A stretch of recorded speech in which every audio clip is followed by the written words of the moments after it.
Hello future nursing officer, welcome back to my channel nursing officer elite academy. तो आज ये class में हम barrier nursing and infection control practice के second part को discuss करेंगे। अगर आपने अभी तक पार्ट 1 नहीं देखा है तो पहले उसे जरूर देखें, क्योंकि आज की क्लास वहीं से आगे जारी रहेगी। तो देर किसी बात की, चलिए शुरू करते हैं। हमारा पहला question comes to question number 28. Which of the following body fluid generally doesn't require special spill management if it is not visibly contaminated with blood? Option A blood, option B cerebrospinal fluid, option C urine, option D pleural fluid. ये जितना भी question हम discuss कर रहे हैं वो कई बार exam में आ चुका है, तो इसलिए अच्छे से ध्यान से पूरा कंसेप्ट को समझो कि जो भी क्वेश्चन आए आप अच्छे से कर पाएंगे। ठीक है,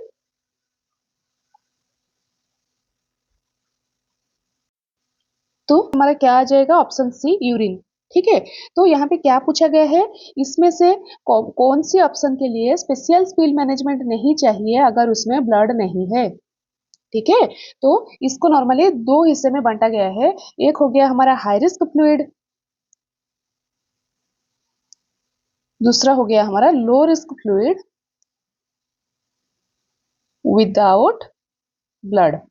अगर इसमें ब्लड लग गया है लो रिस्क फ्लूइड में तो वो हाई रिस्क जैसा मतलब कंसिडर होगा और उसमें स्पेशल स्पिल मैनेजमेंट चाहिए। ठीक है, तो हाई रिस्क फ्लूइड के अंदर हमारा क्या क्या आएगा? ब्लड आएगा, सीएसएफ आएगा, प्लूरल फ्लूइड आएगा, लंग्स का जो फ्लूइड है, ठीक है, पेरिटोनियल फ्लूइड आएगा, साइनोवियल फ्लूइड, सीमेन, वेजिनल सिक्रीशन। ठीक है, ये सब हमारा आ जाएगा हाई रिस्क फ्लूइड के अंदर। और low risk fluid without blood में कौन कौन आएगा? हमारा टीयर आएगा, स्वेट आएगा, यूरिन आएगा और सलाइवा। ठीक है, तो समझ गए। तो यूरिन अगर पड़ा हुआ है जिसमें कि ब्लड नहीं है तो उसको स्पेशल स्पिल मैनेजमेंट नहीं चाहिए, क्योंकि ये लो रिस्क फ्लूइड में आ रहा है। ठीक है, कंसेप्ट क्लियर? अगर आपको कंसेप्ट अच्छा लग रहा है तो चैनल को लाइक शेयर सब्सक्राइब करना ना भूले और ऑल नोटिफिकेशन पाने के लिए बेल आइकन को जरूर दबाएं। Next comes to question number 29. Which of the following is a part of proper cough etiquette? Option A, coughing into bare hands. Option B, coughing, covering mouth and nose with a tissue or elbow while coughing or sneezing. Option C, spitting on the floor. Option D, reusing the same tissue repeatedly.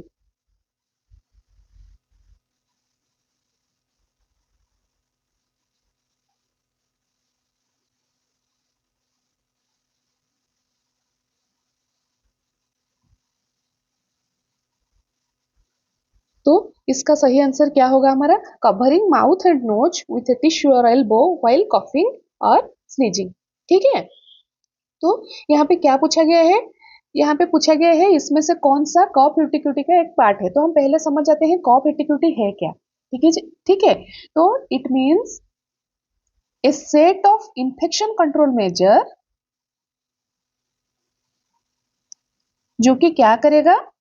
हमारा spread को रोकेगा। किसका? Respiratory droplet का spread को रोकेगा। ठीक है, that decrease और reduce the spread of respiratory droplet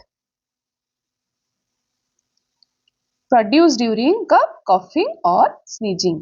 ठीक है, मतलब इसका की पॉइंट क्या है, की पॉइंट्स ऑफ कॉफ यूटिक्यूटी क्या है। ठीक है, तो ये जैसे पहला वाला यहाँ पे लिख दिया है, covering mouth and nose with a tissue और एल्बो व्हाइल कॉफिंग और स्नीजिंग। ठीक है, तो अगर आप एल्बो में कर रहे हो मतलब अपर स्लीव में, ठीक है, आपके हैंड्स में नहीं करोगे, अपर स्लीव में करोगे। ठीक है, देन जो ये जो टिश्यू आप यूज किए हो उसको आप क्या करोगे?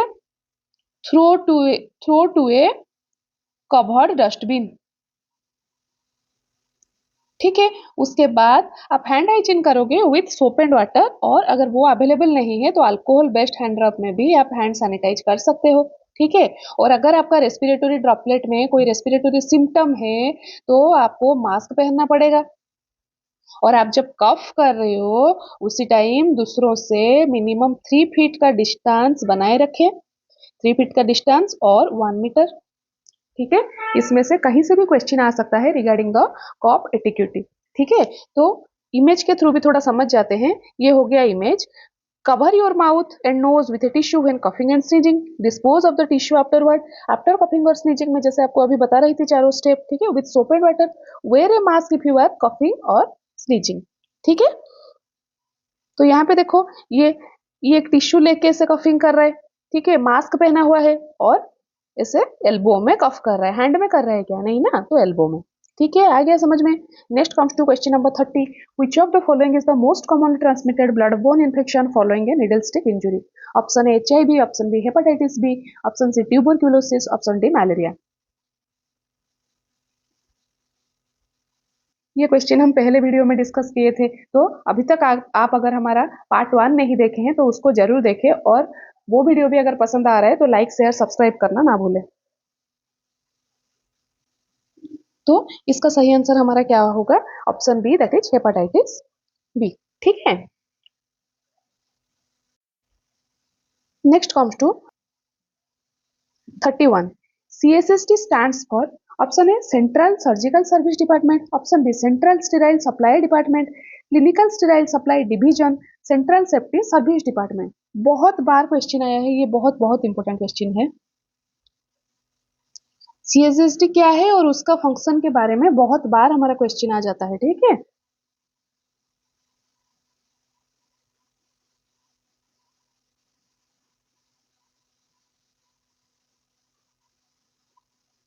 तो इसका सही आंसर हमारा क्या होगा? That is option B, central sterile supply department. ठीक है, तो इसमें हमारा इसका फंक्शन क्या है? फंक्शन में हमारा आ जाएगा, ये पहले यूज्ड इंस्ट्रूमेंट को कलेक्ट करेगा, collection of used instrument. Ward में, आईसीयू में, ओटी में जो इंस्ट्रूमेंट यूज हो रहा है उसको पहले कलेक्ट करेगा, यूज्ड इंस्ट्रूमेंट कलेक्शन। ठीक है, then cleaning and decontamination, then sterilization of equipment, then storage and distribution of dust. अभी स्टेराइल हो गया, जो इक्विपमेंट आप यूज्ड वाला दिए थे वो स्टेराइल हो गया, तो अभी क्या करेगा? Storage and distribution of sterile supply. ठीक है, ये सारा चीज को आप एक लिंक जैसा, एक स्टोरी जैसा ऐसे याद रखने के लिए कोशिश करो, ताकि आपको रट्टा मारना नहीं पड़ेगा। ठीक है, आपको हर टाइम इमेजिन करना है। ठीक है, सिचुएशन क्या है, जैसे कि यहाँ पे ओटी वगैरह में हमारा जितना सब यूज हो रहा है उसको हम पहले उस वहीं पे भेज, मतलब सेंड करते हैं, कहाँ पे? हमारा CSSD को। ठीक है, वो वहां पे क्या करते हैं? उसको कलेक्ट करते हैं, उसके बाद क्लीनिंग एंड डिकंटामिनेशन करते हैं, उसके बाद स्टेरिलाइज करते हैं, स्टेरिलाइज के बाद अभी जो क्लीन वाला इंस्ट्रूमेंट हमारा था वो स्टेराइल हो गया, तो उसको स्टोरेज करते हैं एंड डिस्ट्रीब्यूशन करते हैं। Clear? Next comes to question number 32, which of the following is considered the best and most reliable method of sterilization for heat stable medical instrument? Option A boiling, option B chemical disinfection, option C autoclaving, option D ultraviolet radiation. ये क्वेश्चन भी exam के लिए काफी important है।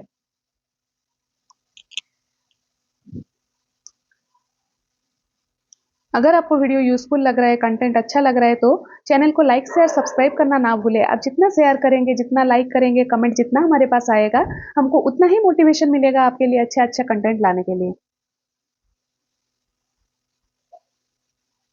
ठीक है, तो इसका सही आंसर हमारा क्या आ जाएगा? ऑटोक्लेव। तो क्वेश्चन में क्या पूछा गया है?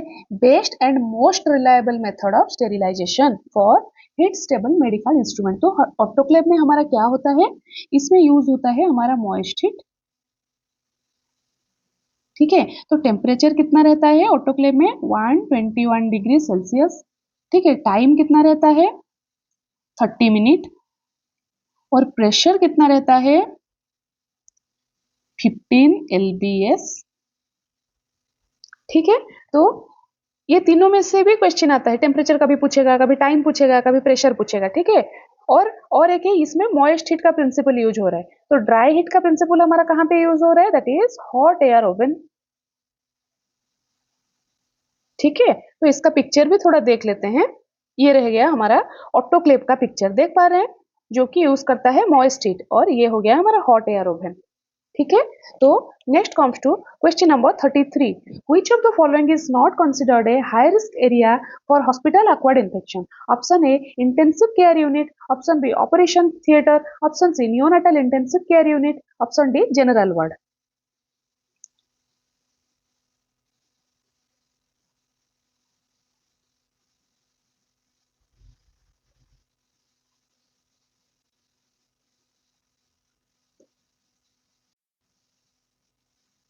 तो यहाँ पे क्या पूछा गया है, इसमें से कौन सा एरिया हाई रिस्क एरिया नहीं है फॉर हॉस्पिटल अक्वायर्ड इन्फेक्शन, ठीक है, तो कौन सा है, ऑप्शन डी जनरल वार्ड, ठीक है। तो अकॉर्डिंग टू रिस्क ऑफ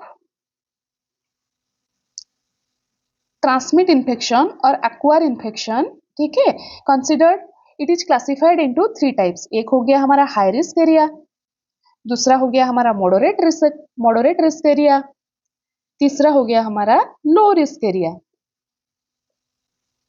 तो हाई रिस्क एरिया में मतलब कौन रहता है, जिसमें क्रिटिकली इल पेशेंट रहते हैं और कोई इनवासिव प्रोसीजर होता है, उसको हम क्या बोलेंगे, हाई रिस्क एरिया। कहाँ कहाँ पे ये होता है, जैसे कि हमारा आईसीयू हो गया, ओटी हो गया, बॉर्न यूनिट हो गया, ट्रांसप्लांट यूनिट हो जाएगा, ठीक है, डायलिसिस यूनिट हो जाएगा, लेबर रूम हो जाएगा, ये सब हमारा हाई रिस्क एरिया के अंदर आते हैं। और मॉडरेट रिस्क एरिया, जिसमें कि रूटीन इन पेशेंट केयर दिया जाता है, मतलब ऑल वार्ड इसमें आ जाएगा, जहाँ पे पेशेंट रह कर ट्रीट होते हैं, रूटीन इन पेशेंट केयर, मतलब मान लो ऑल वार्ड, ठीक है।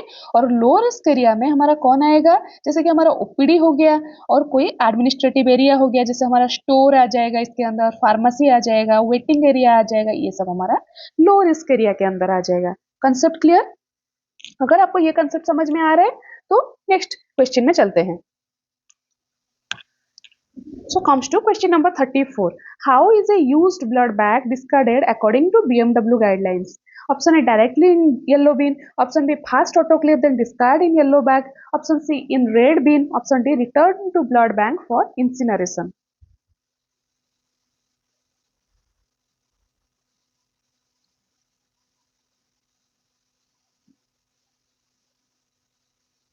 ये BMW एक अपने आप ही एक बहुत बहुत इंपॉर्टेंट टॉपिक है। इसमें से कई बार क्या क्या क्वेश्चन, मतलब जो भी उसका मन है वहीं से क्वेश्चन पूछता है, ठीक है। तो BMW को स्किप नहीं करना है। BMW एक अच्छा चैप्टर है, जो जो क्वेश्चन का आंसर कि आप अच्छे से दे भी सकते हो और बहुत इजी भी है, ठीक है।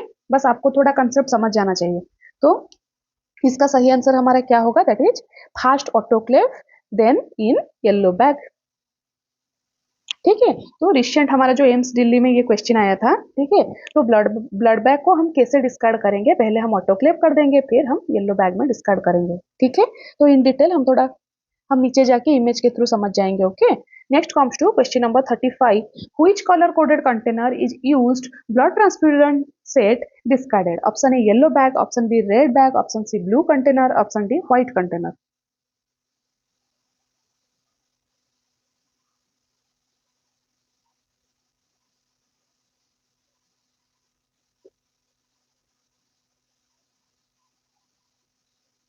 तो यहाँ पे पूछा गया है कि बीटी सेट, जो हमारा ब्लड ट्रांसफ्यूजन सेट है, वो आफ्टर यूज कहाँ पे डिस्कार्ड किया जाएगा, ठीक है। ये प्लास्टिक मटेरियल है, ठीक है, तो इसीलिए हमको रेड बैग में फेंकना है, ठीक है।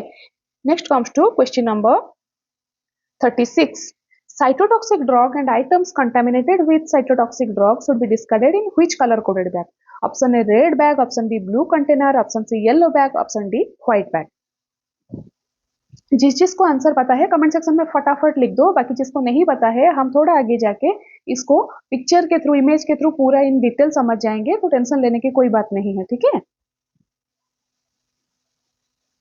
और BMW को अच्छे से देख के जाना है, BMW में से पक्का एक क्वेश्चन आएगा। तो आपका सही आंसर क्या आ जाएगा, साइटोटॉक्सिक ड्रग और any expired medicine discarded in yellow bag, ठीक है। Next comes to question number 37. A disposable plastic hazmat shoe contaminated with infectious material is discarded in yellow bag, blue container, red bag, white container.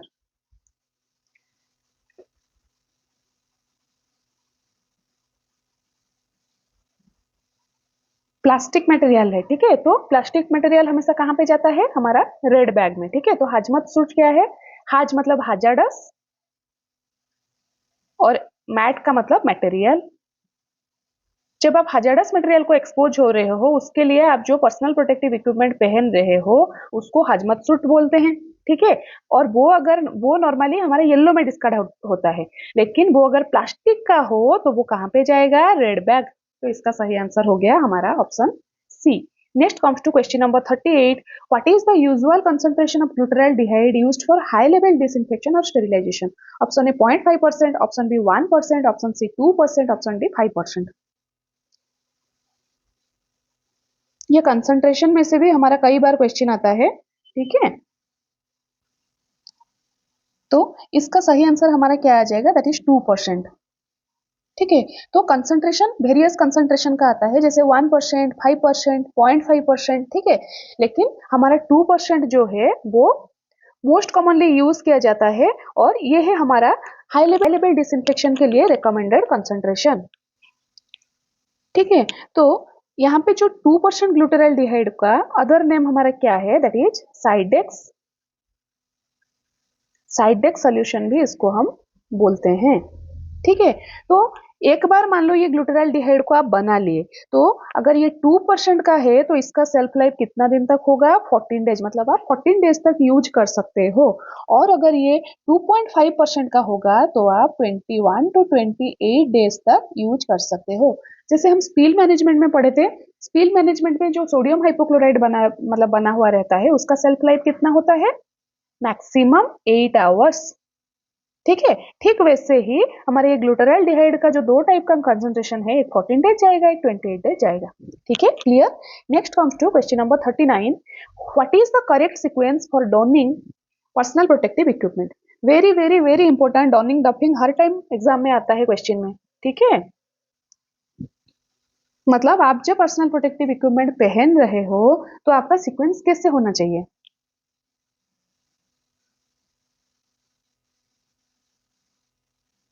ठीक है। तो इसका सही answer हमारा क्या आ जाएगा, that is option B, gown, mask, goggles, gloves, GMGG,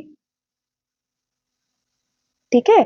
gown, mask, goggles, gloves, ऐसे आप इसको याद रख लो। आप कहीं बाहर जा रहे हो तो आप क्या पहन के जा रहे हो, ड्रेस पहन के जा रहे हो, तो आप पहले गाउन पहनोगे, ठीक है। फिर एम में तो हमारा मास्क आ जाएगा, जी में हमारा गगल्स आ जाएगा, और लास्ट में जाके आप ग्लव्स पहनोगे, ठीक है। ये हो गया हमारा डॉनिंग। अगर आपको डफिंग का सीक्वेंस पूछा, डफिंग मतलब जब हम पीपी उतार रहे हैं तो उस टाइम हमारा सीक्वेंस क्या होना चाहिए, ठीक, ठीक है। तो हमारा डफिंग का सही सीक्वेंस क्या होगा, पहले तो आपका आप प्रोसीजर करके आए हो, इसका मतलब आपका हाथ गंदा है, ठीक है। तो पहले आप क्या निकाल दोगे, ग्लव्स निकाल दोगे। उसके बाद जैसे वहीं पे हम पहले क्या पहने थे, गाउन पहने थे, तो यहाँ पे गाउन निकाल देंगे। उसके बाद हम क्या करेंगे, हैंड हाइजीन करेंगे। क्यों, अभी हम मुंह के तरफ जा रहे हैं, ठीक है। तो मुंह में जाके हम गगल्स या फेस शील्ड को निकालेंगे, ठीक है। GGM ऐसे याद रख सकते हो, लेकिन GGG में आप कंफ्यूज हो जाओगे, इसीलिए मैं इसे आपको बता रही हूँ, ठीक है। तो ग्लव्स हो गया, गाउन हो गया, हैंड हाइजीन हो गया, गगल्स हो गया, फिर अभी मास्क निकाल दिए। मास्क के बाद मास्क को भी फ्रंट से टच करके नहीं निकालना है, स्ट्रैप से निकालना है, जिसमें बांधते हैं ना मास्क को, वहीं से निकालना है, ठीक है। और उसके बाद आपको हैंड हाइजीन करना है, क्लियर। ये हो गया हमारा डॉफिंग का सीक्वेंस, ठीक है। डॉफिंग क्या है ये भी क्वेश्चन आता है, और उसका सीक्वेंस तो हर टाइम आता है, तो इसका सही आंसर हमारा क्या आ जाएगा, दैट इज ऑप्शन बी।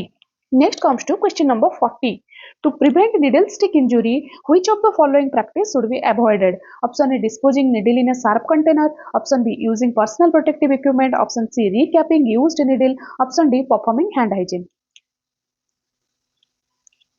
तो इसका सही आंसर हमारा क्या होगा, that is option C, recapping used needle, ठीक है। क्या पूछा गया है, नीडल स्टिक इंजरी को कम करने के लिए कौन सा प्रैक्टिस नहीं करना है, ठीक है। तो रिकैपिंग मतलब आप प्रोसीजर कर लिए, तो वो नीडल को आप फिर से कैप में लगा रहे हो, तो उसमें नीडल स्टिक इंजरी का ज्यादा चांसेस होता है, इसीलिए हमको रिकैपिंग नहीं करना है।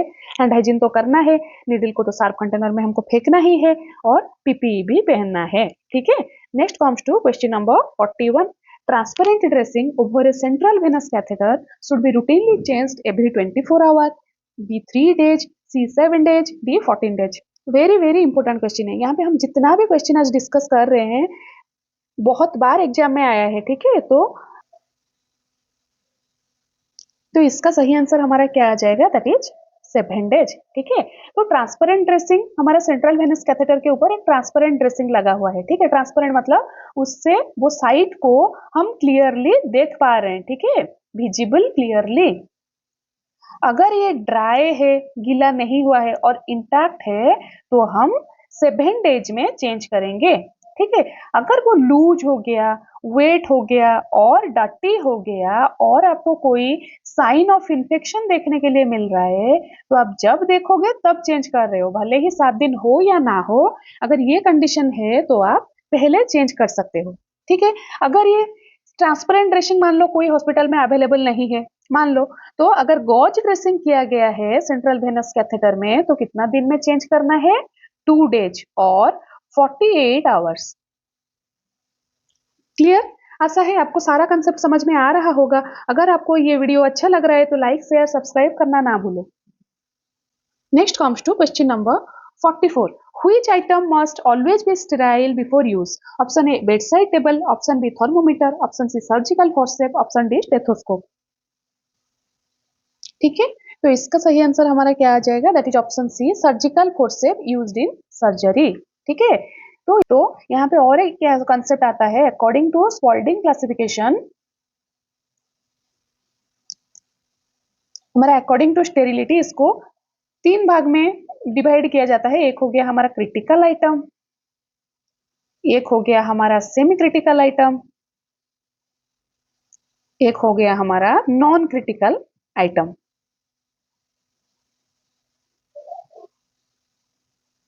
ठीक है, तो क्रिटिकल आइटम जो है ये क्या है?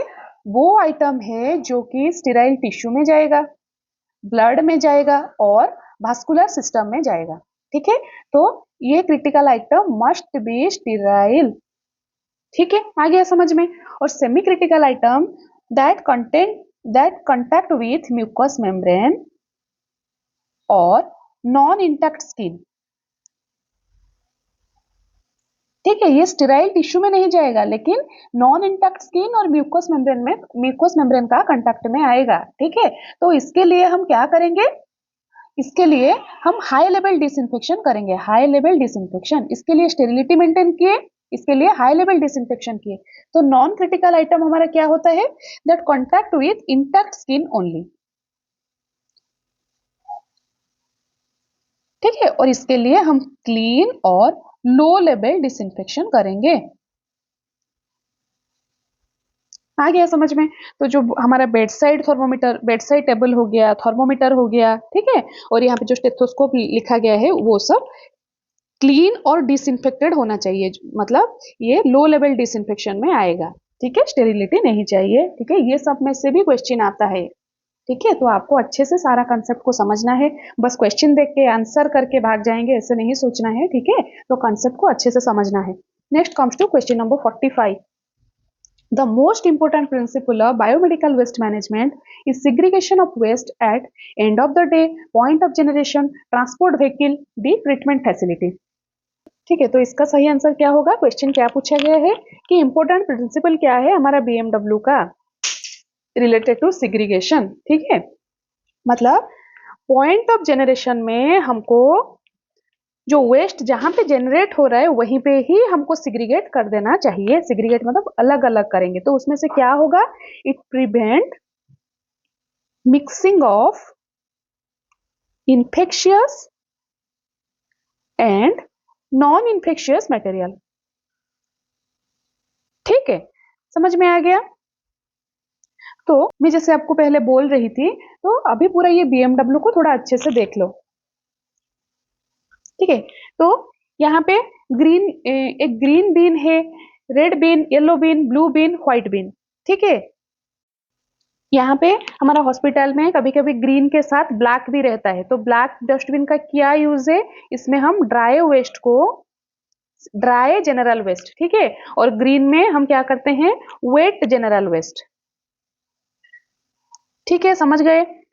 तो यहाँ पे waste general waste like kitchen waste, paper, tissue, water bottle, can, ये सबको हम जनरल वेस्ट में डिस्कार्ड करेंगे ग्रीन बिन में। और ब्लैक में जैसे हमारा ग्लव्स हम निकाल रहे हैं, तो ग्लव्स का रैपर, ठीक है, कोई सिरिंज का रैपर, ये सबको हम ब्लैक, कोई मेडिकेशन बॉक्स का जो कार्टून कार्डबोर्ड है उसको हम ब्लैक में डिस्कार्ड करेंगे।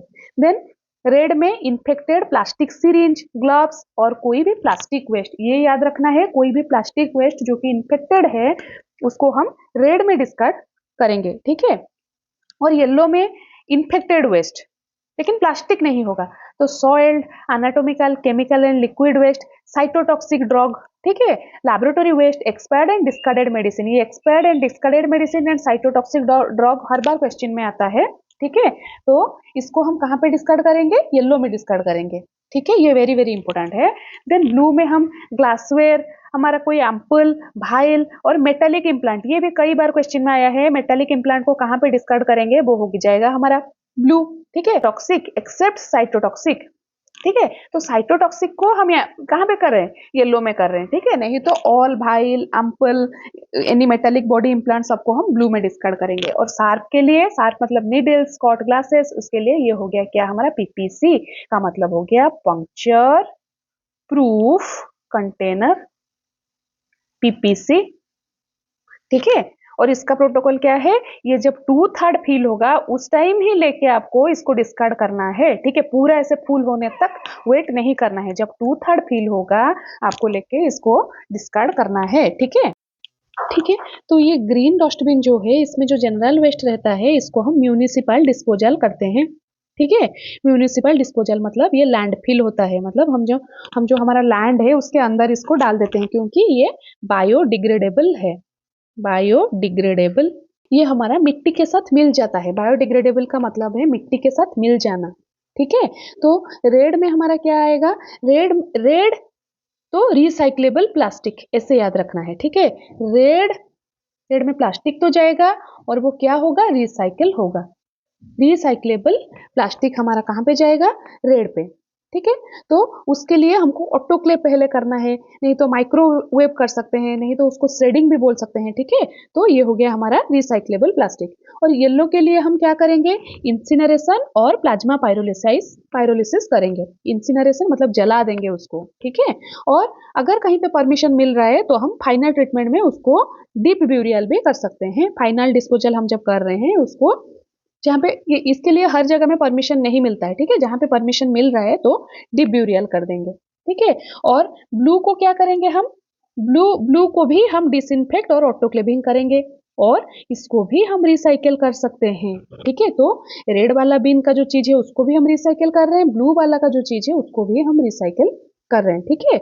और हमारा जो पंक्चर प्रूफ कंटेनर आ गया व्हाइट ट्रांसलूसेंट वाला, उसको भी हम ऑटोक्लेविंग कर रहे हैं, ड्राई हीट दे रहे हैं, ठीक है। और इसका फाइनल हो जाएगा हमारा शार्प पिट में, ये भी हमारा ऑथोराइज्ड डिस्पोजल होता है, ठीक है।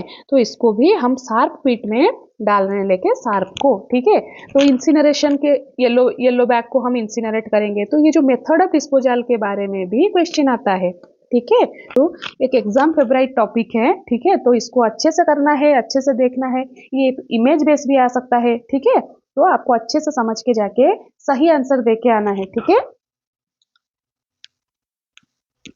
आशा है आपको आज का क्लास अच्छा लगा होगा, आपको सारा कंसेप्ट समझ में आ गया होगा। अगर आपको ये कंसेप्ट समझ में आ गया है, चैनल अच्छा लग रहा है तो लाइक शेयर सब्सक्राइब करना ना भूले, और ऑल नोटिफिकेशन पाने के लिए बेल आइकन को जरूर दबाएं। तो तब तक पढ़ते रहिए, सीखते रहिए और सपने को सच बदलने का तैयारी करते रहिए। तो चलिए मिलते हैं अगले सेशन में। Thank you.